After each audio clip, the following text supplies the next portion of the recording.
Bueno, tiene 4,000 suscriptores, un capítulo en Monterrey, otro en Guadalajara, están por abrir otro en Baja California Sur, otro en Tampico, y la idea es organizar un frente unido para conseguir un entorno económico que resulte favorable en México. Yo creo que tenemos que hablar de buenas noticias. Y Fernando, me da mucho gusto escucharte. ¿Cómo estás? Buenos días. Hola Pedro, muchas gracias.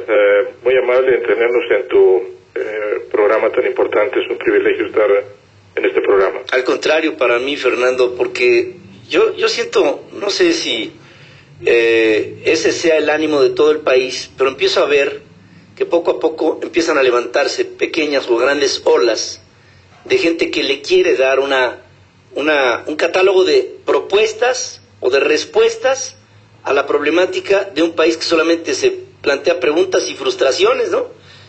Entonces, pues tenemos que dar la vuelta al discurso. Definitivamente, Pedro, esa es yo creo que una de las características de la NEI, y por eso la formamos, para analizar la problemática desde un punto de vista objetivo, no ideológico, desde un punto de vista numérico, ver qué es lo que ha pasado en los últimos años, por qué el país no ha logrado crear la cantidad de empleos que requiere y a qué se debe que hayamos caído, digamos, en la situación en donde tenemos más de la mitad de la población en la pobreza y la desigualdad tan grande que hay en lo económico, ¿verdad? La NEI, después de este análisis, hizo un estudio que se llama precisamente una propuesta para acelerar el crecimiento económico de México, que está en nuestra página www.anei.org.mx. Es una propuesta práctica, inteligente, novedosa, que puede ser aplicada de inmediato y acelerar la economía mexicana, así como se ha acelerado la economía china o la India, ¿verdad? Sin necesidad de esperarnos a cambiar, a transformar este país en todos los órdenes, ¿verdad? A veces pienso que queremos hacer que el país sea rico para empezar a ser rico, ¿verdad? Somos un país que tenemos carencias y queremos llegar a ser un país rico, entonces tenemos que empezar con lo que tenemos y lograr potenciar lo que tenemos, como lo ha hecho China, como lo ha hecho la India. Claro. Esto se hace con ideas, se hace con estudio, con datos duros, con investigación, con propuesta, con no quedarse en el terreno de las culpas o de la problemática, sino en el terreno de las soluciones, de las propuestas y de la empresa, o sea, emprender cosas. Tenemos un problema, ¿verdad? El problema es un crecimiento económico insuficiente. Ese problema es originado por causas, ¿verdad? Si eliminamos las causas, entonces pues vamos a llegar a resolver el problema. Eso pues lo aprendemos los empresarios que cuando tenemos un problema, digamos, de calidad, antiguamente pues veíamos quién era el culpable y a ver a quién corríamos, ¿verdad? Hasta que aprendimos que lograr calidad pues es aplicar ciertas herramientas básicas, ¿verdad? Entre otras todas analíticas, y si las aplicamos correctamente, buscando causas y soluciones, resolvemos los problemas y creamos un ambiente colaborativo, ¿verdad? En vez de un ambiente en donde todo el mundo pues trata de huirle al bulto, que es un poco lo que nos pasa en México, ¿verdad? Realmente hablamos mucho de ideologías, hablamos mucho de temas tecnocráticos o de ideologías que ya, por cierto, están pasadas de moda, pero no le entramos a los números, ¿verdad? Y los números son muy claros. Este país dejó de crecer hace 20, 25 años y no hemos encontrado la forma de hacerlo crecer otra vez. Durante 1945 a 1970 y tantos, 76, 80, este país era, junto con Japón y Brasil, una estrella en el crecimiento mundial, ¿verdad? Y de repente dejamos de hacerlo. El país tenía más problemas en aquella época de los que tiene ahorita, ¿verdad? Y sin embargo crecía mucho, se formó una clase media poderosa, se formaron grandes empresas en México, se creó empleo, se crearon patrimonios, y eso lo podemos volver a hacer, pero tenemos que cambiar algunos conceptos económicos, ¿verdad?, que han sido mantenidos indebidamente a medida que el país se abre al exterior. Por ejemplo, no hemos logrado una apertura interior.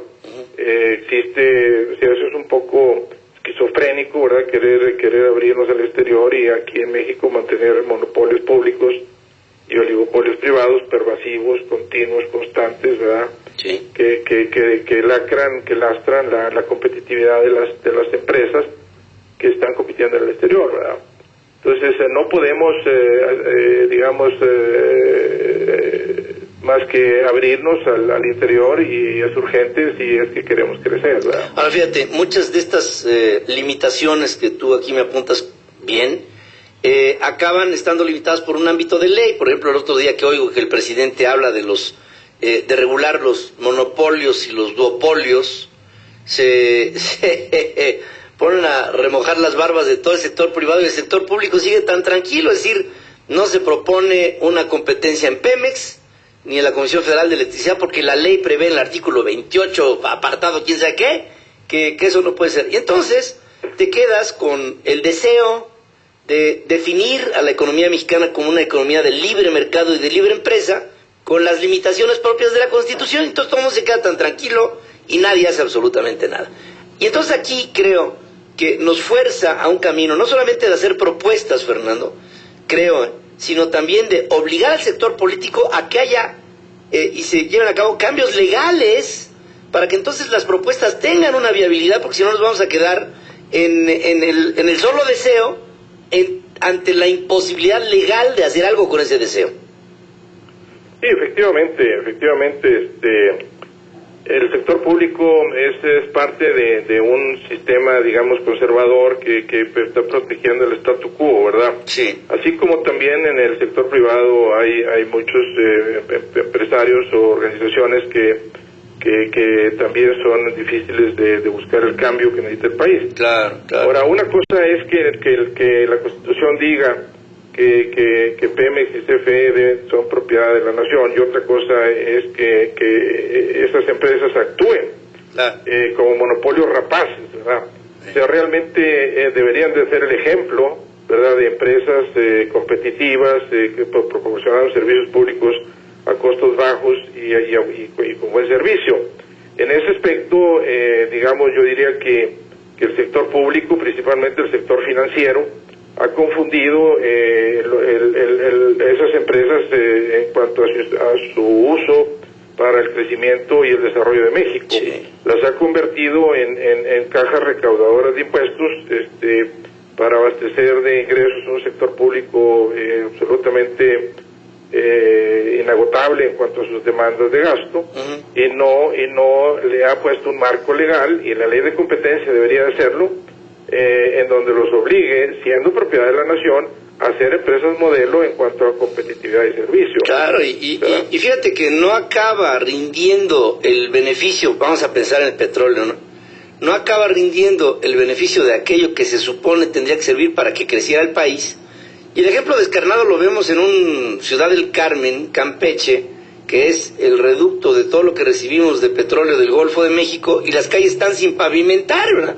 Sí, exacto. Entonces entramos ahí con una serie de distorsiones entre una realidad y una pretensión, y nos quedamos cortos. Yo creo que grupos como el tuyo, esta Asociación Nacional de Empresarios Independientes, debe de proliferar, deben de multiplicarse organizaciones así, tomarnos de la mano y llegar a el México proactivo, propositivo, inteligente, profundo, serio, responsable, maduro. Hay tantas características que debemos de tener, y no quedarnos en lo que hoy nos estamos quedando.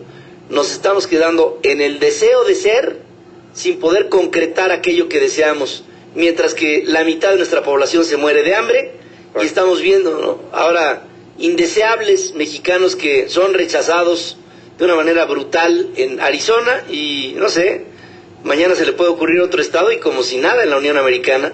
Yo creo que nosotros debemos de dejar de responsabilizar a terceros de lo que tendríamos que hacer nosotros en nuestras soluciones.